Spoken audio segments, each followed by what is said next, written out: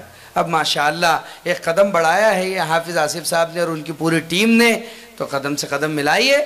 اور ایک ادارہ ہے ماشاءاللہ آپ کے یہاں پر، یہ ایک اور ادارہ ہو گیا اللہ کے فضل سے، اور دیگر ادارے ہوں گے، ان اداروں کو پروان چڑھائیں۔ امید کرے کہ جیسے ماشاءاللہ اس دور کے اندر عصری علوم کے ساتھ یہ دینی علوم کا آغاز ہو رہا ہے، اس کا انشاءاللہ بڑا فرق پڑے گا۔ وقت دیکھے گا کہ ایک شخص ڈاکٹر ہوگا، ساتھ میں حافظ بھی ہوگا۔ وقت آئے گا ایک شخص انجینئر ہوگا، ساتھ میں حافظ و عالم بھی ہوگا۔ یہ وقت تاریخ میں انشاءاللہ آئے گا، ایک آدمی کلیکٹر بھی ہوگا، حافظ قرآن بھی ہوگا، اور یہ مدارس کی برکت سے ہوگا۔ اس لیے مدارس کے تعاون کے لیے ہاتھ آگے بڑھانا چاہیے، کریں گے انشاءاللہ؟ ارے کچھ لیے کہ نہیں؟ کچھ لینا وینا ہے کہ نہیں؟ ان سے نہیں لینا ہے؟ دیکھو کتنے بے نیاز آدمی ہیں، نہیں تو یہیں ہم سب سے جمع کر لیتے تھے، آغاز یہیں ہو جاتا تھا، لیکن بے نیاز آدمی ہیں۔ اس لیے آپ کی ذمہ داری بنتی ہے، جب قیام طعام کا مدرسہ ہو گیا تو اب زکوٰۃ کی رسیدوں کا لینا آپ کے لیے شرعاً، سمجھ رہے ہیں؟ ارے فتویٰ دے رہا ہوں بھائی، ہے مفتیان، ہے کہ نہیں؟ جب اب آپ کا مدرسہ قیام و طعام کا ہو گیا، سمجھ میں آ رہی بات، تو آپ کے لیے زکوٰۃ کے رقومات کا لینا تاکہ طلبہ پر خرچ ہو آسان ہے۔ زکوٰۃ کی تملیغ ہونے کے بعد زکوٰۃ کا مال صاف ہو جاتا ہے، تملیغ ہے اس کے لیے ہیل ہے تملیغ، اس لیے آپ کے لیے شرعاً یہ بھی درست ہو جائے گا۔ اس لیے دیکھو میرے عزیز و بزرگوں، بات اسی مدرسے کی نہیں، بات آپ کے ہر مدرسے کی، اعلیٰ درجے کی بات آپ یہ سنو۔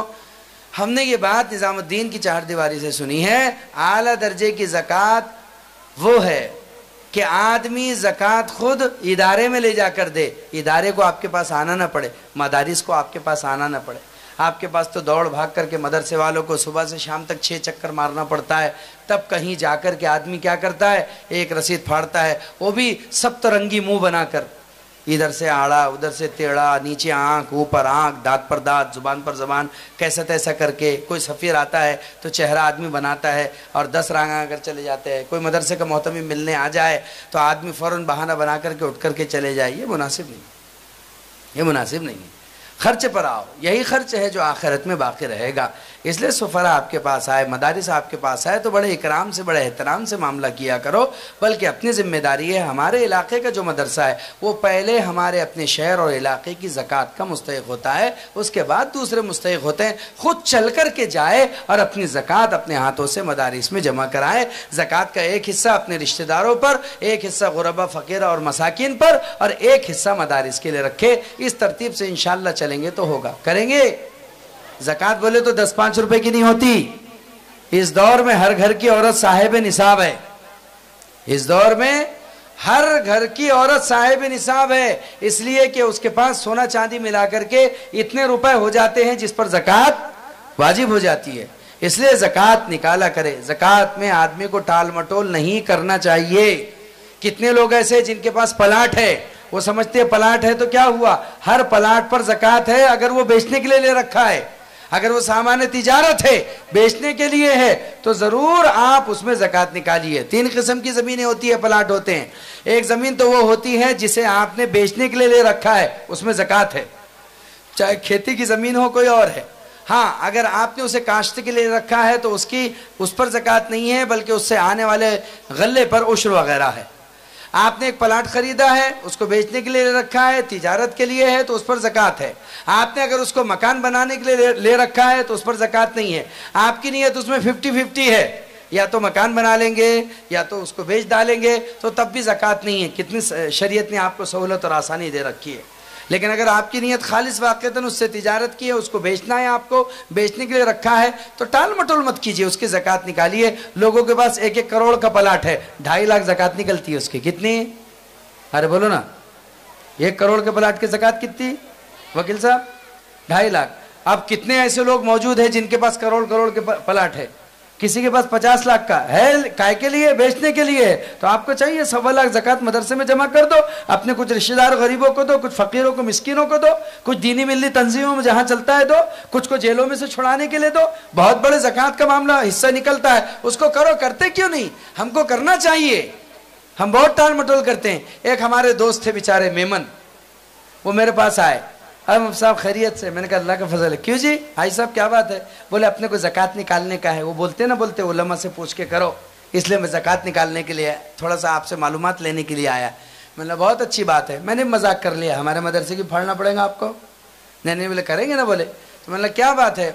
بولے وہ ذرا تھوڑا نوساری سے آگے بولے اپنا ایک پلاٹ ہے، اس کی زکوٰۃ نکلتی نہیں نکلتی پوچھنا ہے۔ میں نے کہا کتنا پلاٹ ہے؟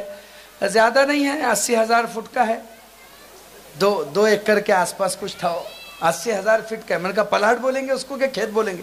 وہی جو بھی ہے۔ میں سمجھ گیا کہ شروع سے جو ہے بہت معاملہ ذرا فطور کا دکھ رہا ہے، دماغ میں کچھ اور پک رہا ہے۔ تو میں نے کہا پھر کیا؟ تو میں یہ پوچھنا ہے، بولے کہ بھئی زکوٰۃ اس میں قائم رہتی ہے۔ میں نے کہا 3 شکلیں ہیں، اگر وہ تجارت کے لیے ہے تو اس پر زکوٰۃ ہے، اور اگر گھر بنانے کے لیے ہے تو زکوٰۃ نہیں ہے، اور 50-50 ہے تو تب بھی زکوٰۃ نہیں ہے۔ تو مجھ سے کہنے لگے تو مفتی صاحب ایسا کرو نا، اس کو دوسرے نے تو تیسرے میں ڈال دو۔ میں نے اس کا میں مالک ہوں، میں اس کا ٹھیکیدار ہوں۔ اگر میں یہ کہوں کہ ٹھیک ہے دوسرے میں ڈال دو، تو آپ 2 ایکڑ میں مکان بنائیں گے کہ قبرستان بنائیں گے خاندان کا؟ ایسا کیا بولے؟ تو بولے پھر تیسرے اس میں تیسرے میں بھی نہیں چلتا نا۔ آپ کیا بول رہے؟ یا تو بیچ ڈالیں گے یا تو مکان بنائیں گے۔ تو مکان تو بنا ہی نہیں سکتے، قبرستان بن سکتا خاندان کا۔ اللہ اکبر۔ تو بولے 2 ایکڑ تو بہت کا ہو رہا۔ بولے ابھی ادھر کیا ایکڑ چل رہا ہے؟ تو بولے 2-2.5 کروڑ روپے چل رہا ہے، تو 5 کروڑ کی زکوٰۃ۔ میں نے کہا بھائی صاحب کتنے کا لیے تھے؟ اب لیا ہوا تو اپنا بہت پرانا ہے۔ تو کہا میں نے کہا پھر بھی کتنے؟ تو بولے اپن نے 2.5 لاکھ روپے ایکڑ سے لیے تھے۔ میں نے کہا 2.5 لاکھ کو اللہ نے 2.5 کروڑ کر دیا، آپ کو وہ نہیں دکھ رہا ہے؟ سمجھ میں آ رہی بات؟ آدمی کو سمجھنا چاہیے کہ اللہ نے یوربی صدقات کیا ہے، تمہارے لیے بڑھایا ہے، تمہیں بڑھتا ہوا نہیں دکھتا، مال کا میل نظر آتا ہے۔ اس لیے آپ اگر کسی پھوڑے کو ایسا رکھیں گے کہ اس کے اندر کا مواد نہیں نکالیں گے تو پورا پیر سڑے گا۔ جس مال کی زکوٰۃ نہیں نکلتی وہ مال سڑ جاتا ہے، مصیبتیں لاتا ہے، عذاب اور تکالیف لے کر کے آتا ہے۔ اپنے اموال کی زکوٰۃیں نکالو۔ لوگ تو بھئی اللہ معاف فرمائے، زکوٰۃ تو ٹھیک ہے، مسجدوں میں اعلیٰ درجے کا پیسہ چلتا، آج بھی لوگ 1 روپیہ 2 روپیہ ڈالنے کے عادی ہے مسجد میں، اس گئے گزرے دور میں۔ جبکہ آپ کو غور کرنے پر پتہ چلے گا کہ مسجد کی ہوا ہم استعمال کرتے، پانی ہم استعمال کرتے، لائٹ ہم استعمال کرتے، قالین چٹائیاں ہم استعمال کرتے، سبھی ہم استعمال کرتے، پھر بھی ہم مسجد میں ہفتے میں 1 دن 100 روپے 50 روپے نہیں ڈالتے۔ ہمارا سسٹم ہے، مزاج بگڑا ہوا ہے۔ مسجد میں ایسے ڈبہ گھوم رہا تھا، ایک صاحب نے جیب میں سے نوٹ نکالے، کیا بولتے اپنے برار میں اس کو، چیوڑی ہوئی ایسی جو رہتی، جو ہفتہ بھر کہیں نہیں چلتی، ہم کہاں چلا دیتے ہیں اس کو؟ مسجد میں چلا دے۔ انہوں نے نکالے جیب میں سے پیچھے سے، تو وہی گھڑی پر گھڑی تھی اس کی 10 کی نوٹ، نکال کر ڈبے میں ڈالے۔ تو پیچھے سے ایک صاحب نے ایسے کندھے پر ہاتھ رکھا اور پیچھے سے 2000 روپے کی نوٹ ان کو دی۔ تو یہ فخر کرنے لگے اور رشک کرنے لگے، کیا پیارا آدمی ہے، میں نے 10 روپے ڈالا، اس نے کتنے ڈالا؟ 2000 روپے کا نوٹ۔ یہ ہے اللہ کا بندہ، یہ ہے اللہ کا شیر، جس نے 10,000 روپے 2000 روپے ڈالے مسجد میں، اور میں نے کتنے ڈالے؟ جب یہ 2000 کی نوٹ ڈبے میں ڈال چکے تو پیچھے سے جن صاحب نے وہ نوٹ دی تھی کہا، ارے بھائی وہ جو تم 10 کی نوٹ پیچھے کے جیب سے نکال رہے تھے، یہ 2000 کی نوٹ تمہارے جیب سے گر گئی تھی۔ اللہ اکبر۔ میں نے تو سوچا کہ ہفتہ بھر نیند نہیں آئی ہوگی، کیا مصیبت ہے کہ 2000 کی نوٹ مسجد میں چلی گئی، ہفتہ بھر بیوی سے لڑا ہوگا صاحب۔ نہیں میرے عزیزو، اللہ کے گھروں پر، رسول اللہ کے دروں پر، ان طلبہ پر، مکاتب و مساجد پر، مدارس پر خوب خرچ کرو دل کھول کر کے۔ ہم سب دعا کرتے ہیں اللہ سے مل کر کے کہ اللہ تعالیٰ حافظ آصف صاحب کے اس مدرسے کو دن دوگنے رات چوگنے ترقی دے، اور جس طریقے سے انہوں نے عزائم کیے ہیں اللہ ان کے عزائم و جزائم کو اپنے عرش بری سے قبول فرما لے، ان کے ترقی کے فیصلے دے۔ ویسے بھی ماشاءاللہ اس بچے کو دیکھ کر کے لگتا تھا یہ کچھ بنے گا، اس سے کہتے ہیں نا مولاچے پائے پاڑنے دستے، ہے نا وکیل صاحب؟ مولاچے، وہ وکیل لوگ تو لفافہ دیکھ کر پڑھ لیتے کہ کیا ہے کر کے مضمون، تم کو بولنا بھی نہیں پڑتا سچا ہے کہ جھوٹا ہے، سب نکال لیتے۔ تو ایسے ایک فراست ہوتی ہے، مولاچے پائے پاڑنے دستے، کہ بچے کے پیر بتاتے کہ آگے چل کر کے یہ کیا اٹھا پٹک کرے گا اور کیا زمانے میں انقلاب لے کر کے آئے گا۔ تو ماشاءاللہ ہمارے صدر صاحب مولانا عبد المصور صاحب ایک شعر پڑھتے ہیں جس کا اگلا مصرع ہے کہ ایک حشر بپا ہوگا جب آپ جوان ہوں گے، ہاں بچپن کی اداؤں سے ہوتا ہے اندازہ، ایک حشر بپا ہوگا جب آپ جوان ہوں گے۔ تو یہی بات ہم حافظ آصف صاحب کے بارے میں کہہ سکتے ہیں کہ آپ کی ان بچپن کی اداؤں سے ابتدا سے یہ ایسا لگ رہا ہے کہ بڑا حشر بپا ہونے والا ہے، ایک بڑا انقلاب چاندور کی تحصیل اور اس زمین پر ہونے والا ہے جب آپ مزید اپنی جوانی کے لمحات میں قدم رکھیں گے۔ اللہ اس زمانے میں بھی آپ کی بری نظر سے حفاظت فرمائے، آئندہ بھی حفاظت فرمائے۔ وآخر دعوانا